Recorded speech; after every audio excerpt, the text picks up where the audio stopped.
欢迎来到智慧星球，智慧值得传播。祝您听书愉快。你好，欢迎每天听本书，我是潘旭。今天为你解读的这本书是上游思维。什么是上游思维呢？作者在这本书里讲了一个故事。从前有两个人走在路上，突然听到桥下的河里有人喊救命。他们看到有个孩子快要淹死了，就赶紧跳到水里开展营救。等到好不容易把这个孩子救上岸之后，奇怪的事情发生了，河里传来了另一个孩子的呼救声。他们只好又跳回河里救人。紧接着一个又一个孩子接连溺水，他们俩都精疲力尽。就在这时，他们中的有一个人就上了岸，往远处走去。他的同伴就感到很诧异，心想人都救不过来了，你要去哪？他说，我要到上游去，看看到底是谁把这些孩子扔到水里的。好，故事说到这儿，你细想一下就会发现，在这个故事中，一个人在河里拼命的救人，另一个人则是要到上游去找原因。两种不同的解决办法的背后，其实也正代表了在生活中两种不同思维方式的人。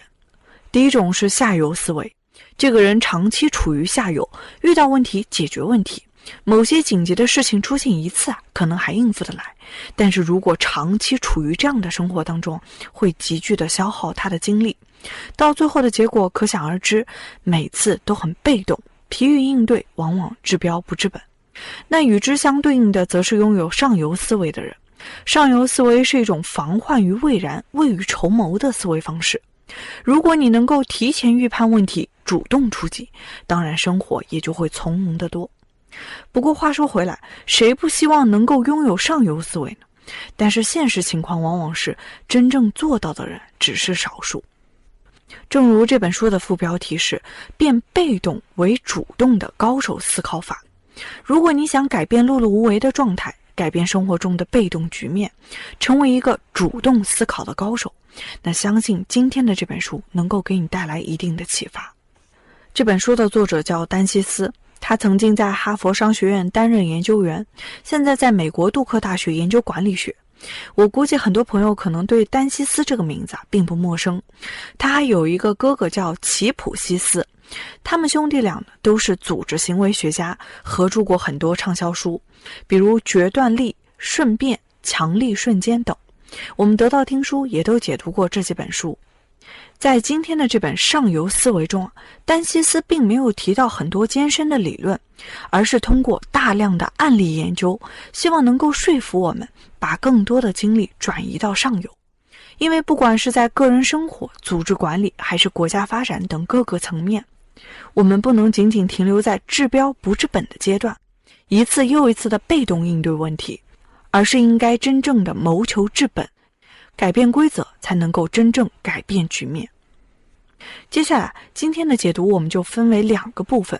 第一部分我们先来说说进行上游行动的难点在哪，是什么因素导致我们会更倾向于被动应对问题，而不是主动干预呢？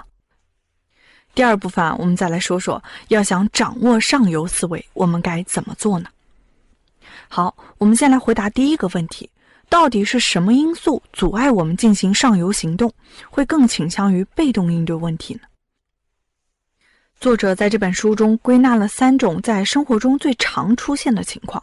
这3种情况促使我们沉迷于下游行动，却忘了原本可以逆流而上。第一种情况，如果要用一句话来概括，就叫我现在没法处理那个问题。你想象一下，一个长期在河里救人的人，如果你告诉他，先别救了，你去看看上游到底出了什么事儿，他大概率会和你说，等等，我这边情况很紧急，暂时脱不开身啊。这就是大多数人的现状，因为工作生活中紧急的事情实在是太多了。比如今天就是提交报告的最后一天了，比如我这会儿突然要接待一个客户，再比如最近家里管道漏水，我现在就要找维修师傅等等。大量心理学研究表明，对眼下紧急事项的关注是人们思维的默认功能。但是作者提到，关键就在于当人们疲于应付许多个问题的时候，他们就不再试图解决所有的问题了，他们的眼光会变得狭隘，缺乏长期规划，也不会对每个事情进行战略上的优先排序。结果自然是什么最紧急就先做什么。时间久了，他们就会陷入到一种短期的应激性的思维陷阱中。作者在书中把这种情况也形象地称之为叫隧道视野，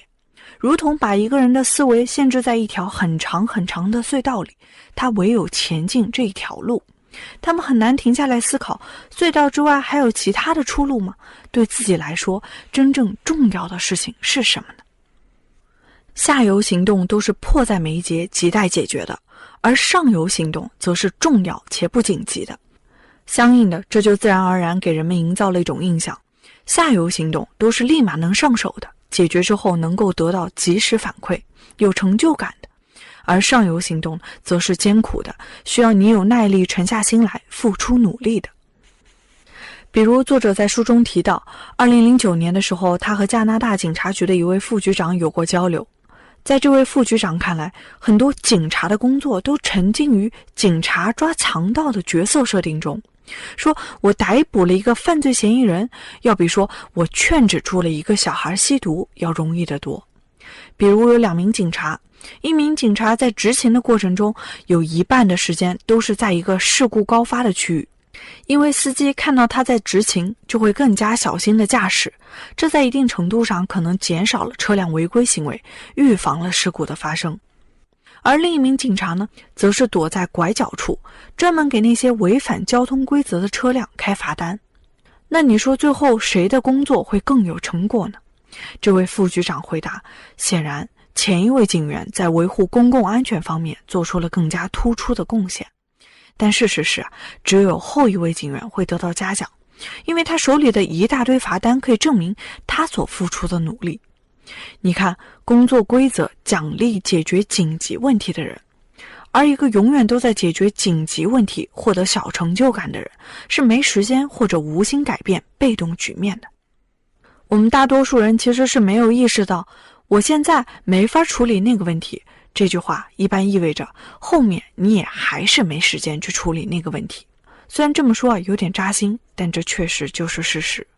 各种紧急的事情会挤掉对你来说真正重要的事儿，这才是其中的危害。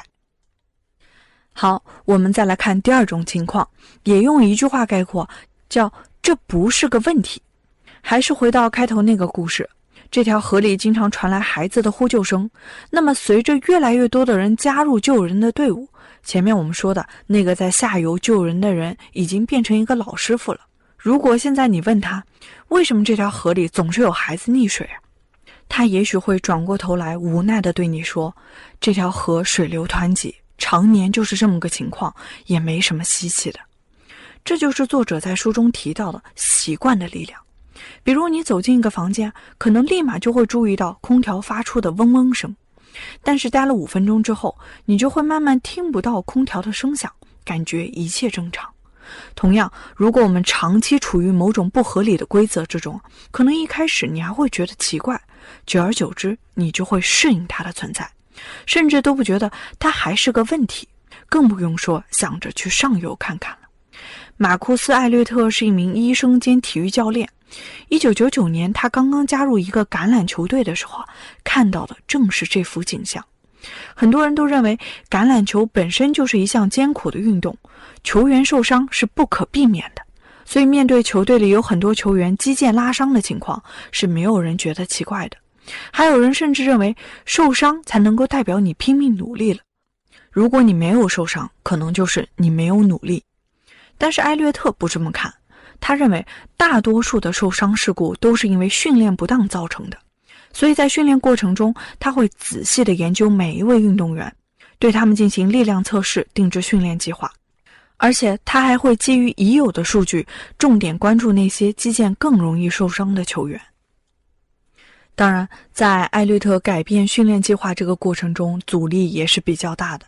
不过在艾略特的带领下，球队的受伤事故由原先的22次降低到只有3次，在比赛中也取得了更好的成绩。后来艾略特还成立了一家体育公司，专门评估和培训这些运动员。美国职业篮球联赛 NBA 有超过一半的球员都接受过艾略特公司的运动分析。损伤预防科学在职业体育运动中也变得越来越流行。再比如1998年，如果你是一位在美国芝加哥市公立学校读书的高中生，那么你能够顺利毕业的概率和掷硬币正反面的概率差不多，大约是 52.4%。 52.4% 是一个什么概念？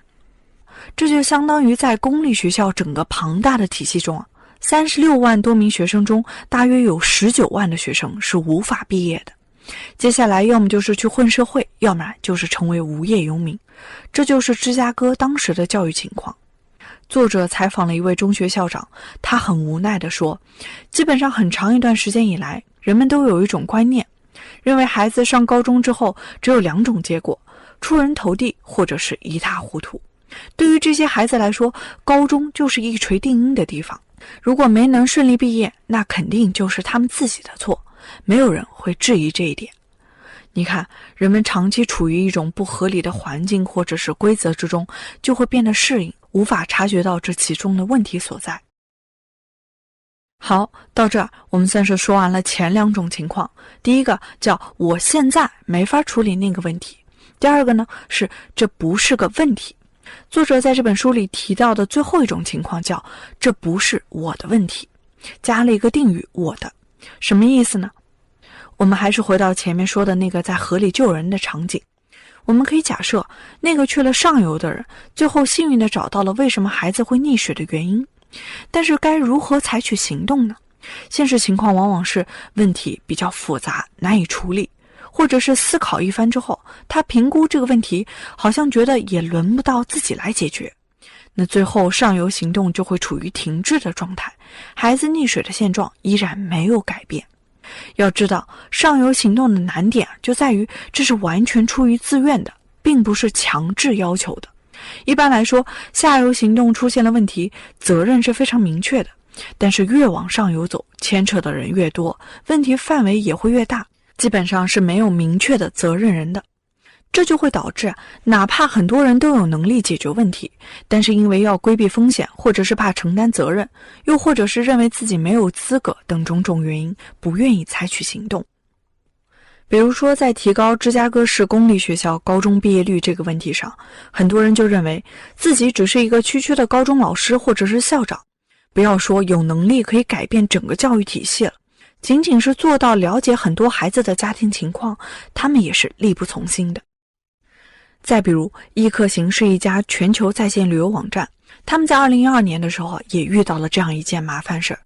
客户体验团队负责人在检查数据的时候发现，有个数据非常不合理。那些在网站上预订了机票、酒店或者是租车等服务的客户，基本上每100个人当中有58个人要在预订结束后拨打客服热线寻求帮助。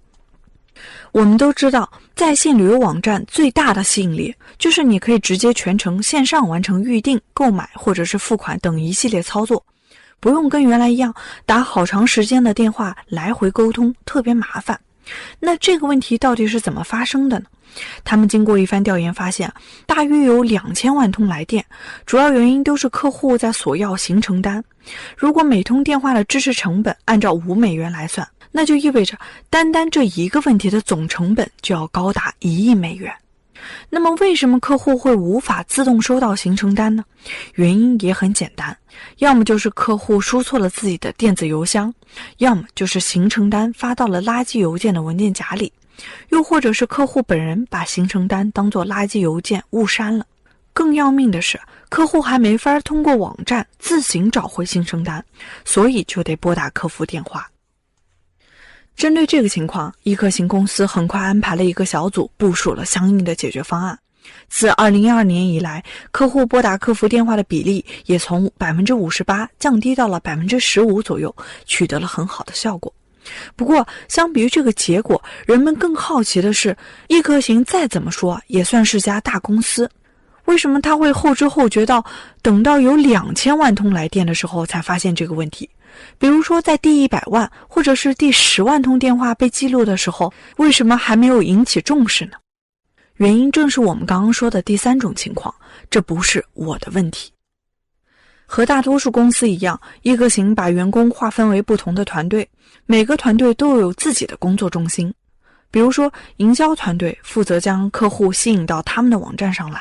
那产品团队则是负责说服客户完成在线预订，技术团队负责维护网站功能的顺畅运行，客服团队需要在客户遇到问题的时候迅速响应，提供让客户满意的解决方案。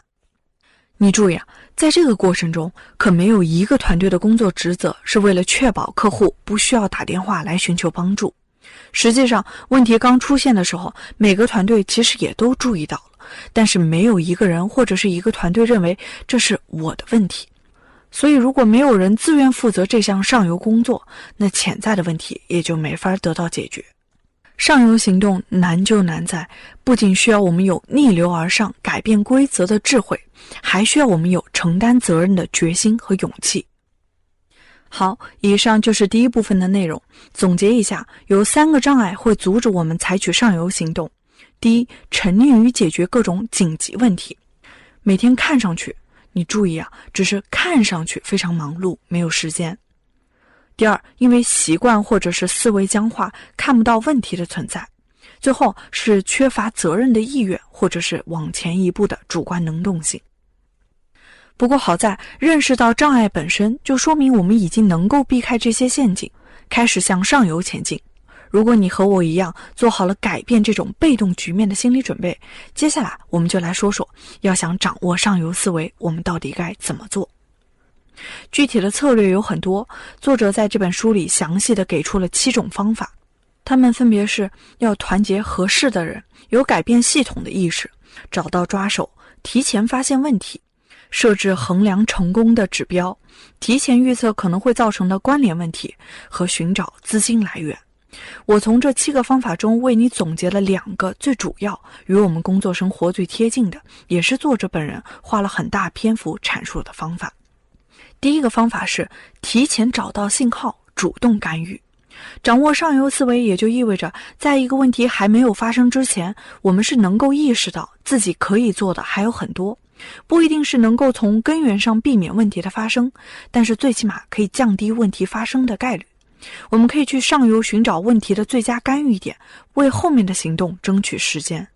比如我们前面提到的，艾略特作为橄榄球队的医生兼体育教练，为了尽可能减轻运动员受伤的概率，他找到的风险信号就是运动员的肌肉受力情况。早期在体育行业技术发展不成熟的阶段，艾略特主要是借助观察运动员的冲刺动作和机制，分析他们肌肉间的不平衡点，比如这根肌腱和另一根肌腱相比，是不是会更强壮一些。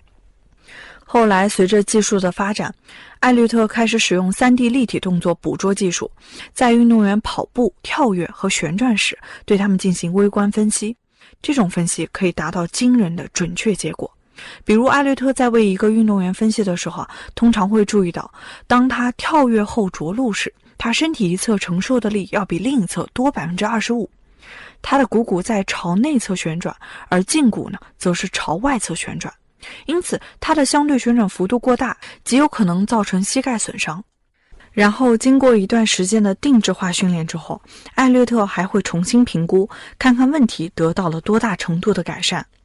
在这个案例中，运动员的肌肉受力情况其实就是一个有效的风险信号。再比如，职场招聘网站领英公司专门面向招聘人员推出过一款产品，这款产品非常畅销，但是流失率也很高。没有续订的客户比例大概是 30%， 也就意味着每年在10个客户当中就有3个人不再使用这个产品了。那刚开始公司的解决办法就是派专人与这些存在流失风险的客户保持沟通。如果这段时间流失率高，就要开始预警了，大家的工作重点就是得想方设法留住客户。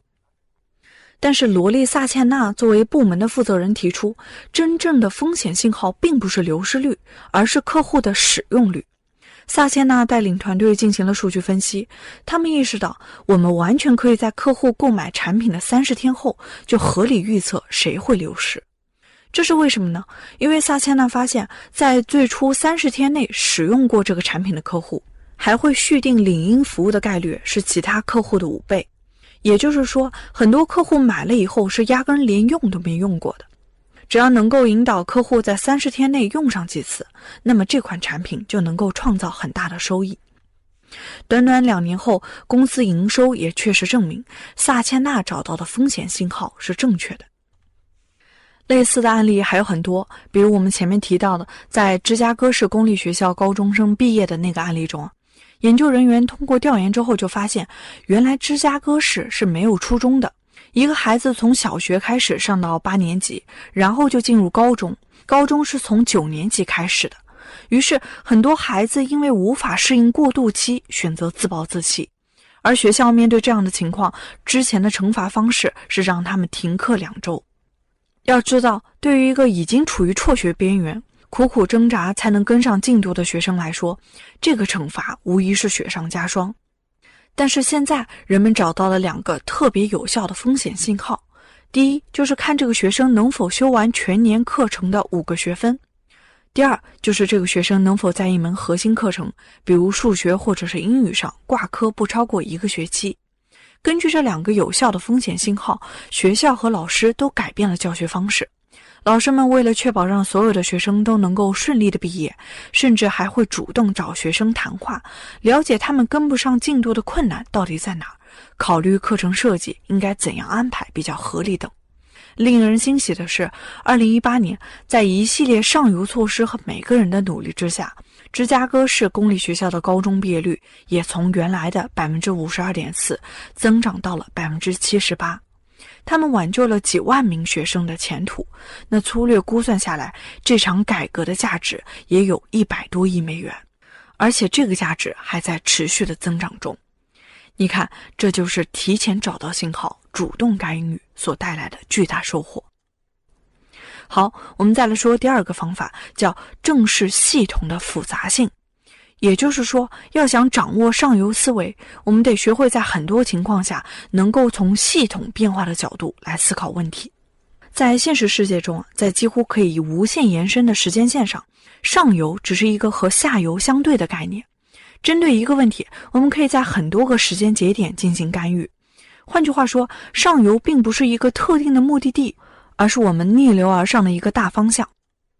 举个例子，相比于溺水，套个救生圈是上游的解决办法。那相比于套个救生圈，学游泳又是更为上游的解决办法。你总是可以进一步向上游推进，只不过越往上游，问题的范围会越大，解决方案也会越复杂。尤其是在一些公共领域，如果你只考虑到某个局部问题，没有提前考虑到可能会造成的二阶效应，就有可能出现按下葫芦浮起瓢，头痛医头，脚痛医脚的情况。这就是解决了某个局部问题，却关联引发的另一个问题，缺乏系统思考的表现。比如，为了保护环境，2014年美国芝加哥市政府通过了一项法律，禁止商店提供一次性的塑料袋。如果我们从系统变化的角度思考，禁止使用塑料袋潜在的二阶效应是什么？什么东西可能会替代一次性的塑料袋呢？人们可能会使用更多的纸袋、携带环保袋，或者是不使用购物袋。作者在这本书中给出了一些学术研究结果，这些研究客观分析了几种不同材料的袋子对环境造成的影响。如果我们考虑到生产、运输、实际使用次数和其他各方面的因素，其实是很难说我完全禁止人们使用一次性塑料袋，这项政策就是有利于环境保护的。那么在现实生活中，这些商店面对突如其来的禁令又是怎么做的呢？他们开始在收银台旁边提供那种更厚的塑料袋，理由大概是顾客会重复使用这些更厚的塑料袋，但其实大多数客户并不会这样做，所以反而更不利于环境保护。令人不解的是，2016年的时候，政府发现这个问题之后，又规定禁止使用这种更厚的塑料袋。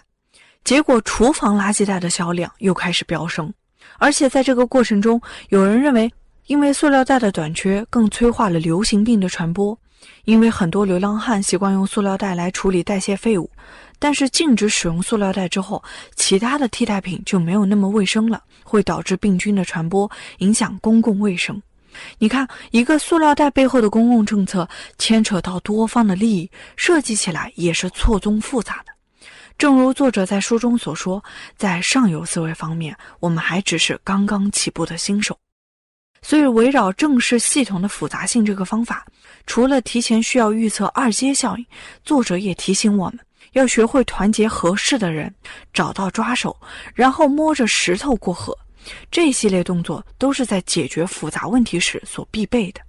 一项公共政策的颁布，一个上游问题的解决方案拟定，可以先弄小范围的试点，一点点的探讨哪些措施可行，哪些措施不可行，以及需要满足哪些条件。2017年的时候，芝加哥市政府也是在一点点摸索之后才发现，商店可以提供纸袋和塑料袋这几种选择，但是每个塑料袋需要额外多收7美分的税。采取这个方法其实是最有利于环境保护的。说到这儿，你发现没？所谓正视系统的复杂性，指的就是我们需要多花些时间，整体的、关联的、动态的思考问题，而不仅仅局限于那个从一开始吸引我们的具体问题。好，到这儿我就为你介绍了2种掌握上游思维的具体方法：提前找到信号，主动干预，和正视系统的复杂性。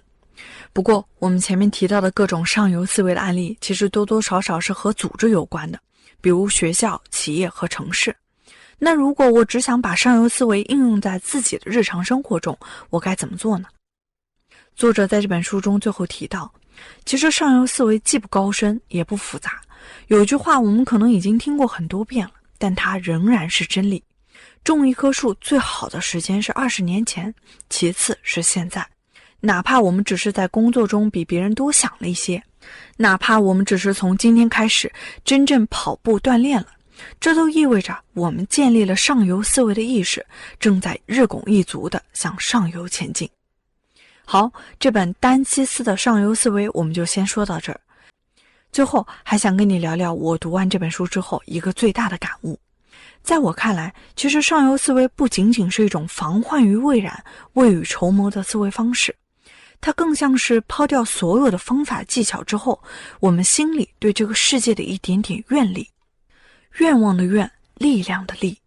正是这一点点愿力，支撑着一位老师牺牲自己的休息时间，为孩子解答疑问。正是因为这一点点愿力，支撑着一位医生哪怕来不及吃饭，也想多看一位挂号病人。